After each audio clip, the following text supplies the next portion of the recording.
Hello everyone, welcome to P chemistry. So basically हम लोग chemistry करने वाले हैं। केमिस्ट्री में हम उन पार्ट्स को ज्यादा करेंगे जो नीट और जेई के पॉइंट ऑफ व्यू से बहुत इंपॉर्टेंट है।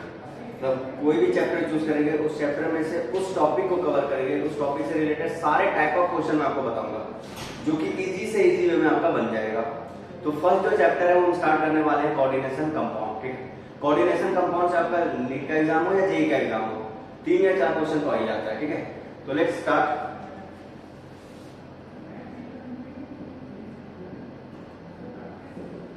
Coordination compound.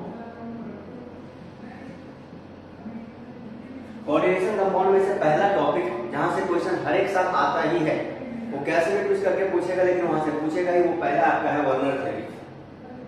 क्या आपका? Werner theory. अब वर्नर थ्योरी के अंदर मैं आपको बेसिकली 6 टाइप का क्वेश्चन बताऊंगा। वो 6 टाइप में से कोई ना कोई एक आएगा ही एग्जाम में। तो पहला मैं बात करता हूं वर्नर थ्योरी के कॉम्प्लेक्सेस के बारे में। वर्नर ने कोबाल्ट, अमोनिया, क्लोरीन के कॉम्प्लेक्स पे स्टडी किया था। बेसिकली उसको 4 टाइप ऑफ कॉम्प्लेक्सेस मिले थे। वो मैं 4 टाइप ऑफ कॉम्प्लेक्सेस आपको बता रहा हूं, और उनको लिखेंगे कैसे? लिखने के 2 तरीके थे। वर्नर ने 2 तरीके से उसको रिप्रेजेंट किया था। पहला तरीका था इसका नॉर्मल फॉर्म, लाइक दिस।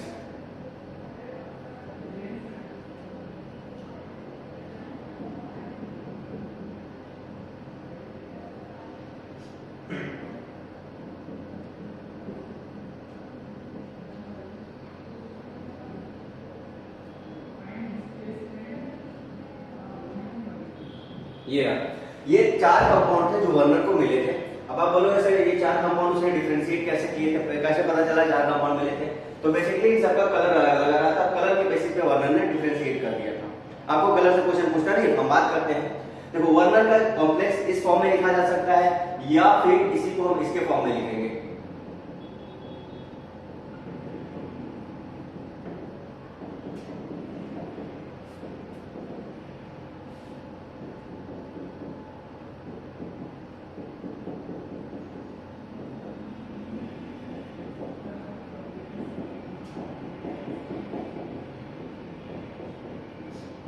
ये 2 फॉर्म है वर्नर के।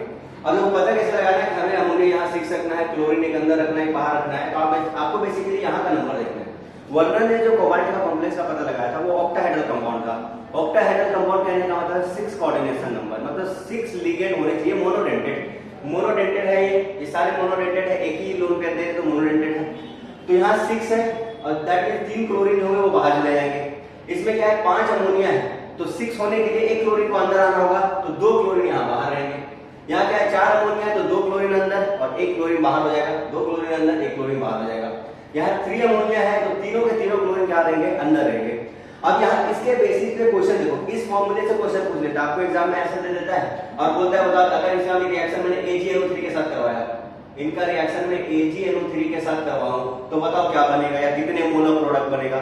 या फिर आपको यहाँ बोलता है कि इनको मैंने रिएक्शन करवा दिया AgNO3 से, तो बताओ कितने मोल ऑफ AgCl बनेंगे। या फिर क्वेश्चन कैसे पूछता है कि AgNO3 का कितना मोल कंज्यूम होगा। ये 2 टाइप का क्वेश्चन यहाँ से पूछा जा सकता है। तो हम एक एक करके बात करते हैं क्वेश्चन की। मैं आपको यहाँ क्वेश्चन लिख देता हूँ। क्वेश्चन क्या पूछता है कि ये 4 कॉम्प्लेक्स रहेगा, बोले which of the following complex on reaction with AgNO3 gives 2 moles of AgCl। ऐसे 4 ऑप्शन में से आपको क्वेश्चन पूछेगा, 2 मोल लिखेगा, 3 मोल लिखेगा या फिर 1 मोल लिखेगा, या फिर बोलेगा कि AgNO3 रिएक्ट ही नहीं करेगा। तो आपको कैसे अप्रोच करना होगा? आपको क्या बोला, 2 मोल ऑफ AgCl बनाना है। तो 2 मोल ऑफ AgCl बनाने के लिए 2 Cl बाहर होना चाहिए। अब मैं ढूंढूंगा किस कॉम्प्लेक्स में 2 Cl बाहर हो सकता है। आपको इस फॉर्म में ऑप्शन दिया रह सकता है या फिर इस फॉर्म में ऑप्शन दिया रह सकता है। अगर इस फॉर्म में देखता है तो मैं क्या चेक करूंगा कि 6 कोऑर्डिनेशन में 6 करने के बाद कितने क्लोरीन बच रहे हैं। तो यहाँ 6 करने के बाद 2 क्लोरीन बच रहे हैं, तो आंसर ये हो जाएगा। इसमें अगर देखना है तो डायरेक्टली देख लो कि बाहर है, कॉम्प्लेक्स के बाहर जो होगा, ये स्क्वायर ब्रैकेट के बाहर जो हो जाएगा वही हो जाएगा नंबर। तो बेसिकली यहाँ 2 नंबर में आ जाएगा। ठीक है, तो ये हो गया आपका फर्स्ट टाइप का क्वेश्चन जो आपसे पूछेगा, और इसी टाइप से कितनी बार क्वेश्चन वो पूछ चुका है। क्लियर है? चलो आप इसका स्क्रीनशॉट ले लो। मैं नेक्स्ट टाइप का क्वेश्चन बताता हूं कैसे पूछते हैं यहां से। तो वर्नर के थ्योरी पे बेसिकली हमने दो टाइप का क्वेश्चन कर लिया। पहला कितने मोल ये बनेंगे और दूसरा क्या पूछेगा कि AgNO3 का कितना मोल कंज्यूम होगा। तो जितने मोल AgCl बनेंगे उतने मोल कंज्यूम होगा। दैट मींस कॉम्प्लेक्स के बाहर जितने क्लोरीन होंगे उतने ही मोल क्या बनेगा हमारा, उतने ही मोल क्या कंज्यूम होगा, AgNO3 सिल्वर नाइट्रेट कंज्यूम होगा। ये हो गया आपका आंसर। आगे बढ़ते हैं, नेक्स्ट कैसे क्वेश्चन पूछ लेगा आपको वर्नर की थ्योरी से। वर्नर की थ्योरी से सेम कॉम्प्लेक्स के अंदर आपको ये चार कॉम्प्लेक्स ही रहेगा जो पहले से दिया हुआ है। ये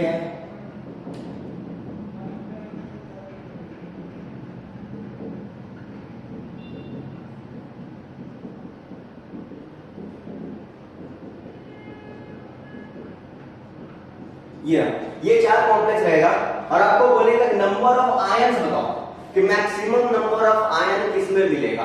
तो आयन पता करने के लिए हमें चेक करना होगा कि टोटल आयन कितने हैं, कैटायन प्लस एनायन। तो अगर आप इस कॉम्प्लेक्स को वाटर में डालोगे या डिसॉल्व करोगे तो कैसे टूट जाएगा ये, CONH3 का होल 6 और प्लस 3Cl-। टोटल आयन कितने बने, 4 बने। यहां से टोटल आयन कितने बन रहे हैं, 4।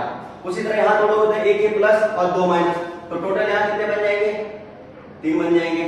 इसमें टोटल कितने बनेंगे, 1 प्लस 1 माइनस 2 बन जाएंगे। इसमें टोटल कितने बनेंगे, 0। तो ये नंबर ऑफ आयन के बेसिस पे क्वेश्चन पूछ लेता है कि आपका मैक्सिमम नंबर किसमें मिलेगा। तो मैक्सिमम बोल रहा है तो ये हो गया आंसर, या फिर मिनिमम बोल रहा है तो ये हो गया आंसर। एक ही आयन तो मिलेगा बेसिकली, यहाँ पे एक ही कंपाउंड रहेगा जो कि आयनिक कंपाउंड में नहीं टूटेगा। हाँ, क्वेश्चन ऐसे भी पूछ सकता है कि कौन सा कंपाउंड है इनमें से जो आयन में मतलब वाटर में डिसॉल्व नहीं होता है, आयन वाटर में डालने के बाद आयन से डिसोसिएट नहीं होता। तो आपका आंसर हो जाएगा 4th। ये हो गया पूछने का तरीका। अब नेक्स्ट और कैसे पूछेगा क्वेश्चन आपसे, इसको नोट कर लो आप। ये नंबर ऑफ आयन के बेसिस पे सेम कॉम्प्लेक्स देके क्वेश्चन कैसे पूछ लेगा वो देख लो आप।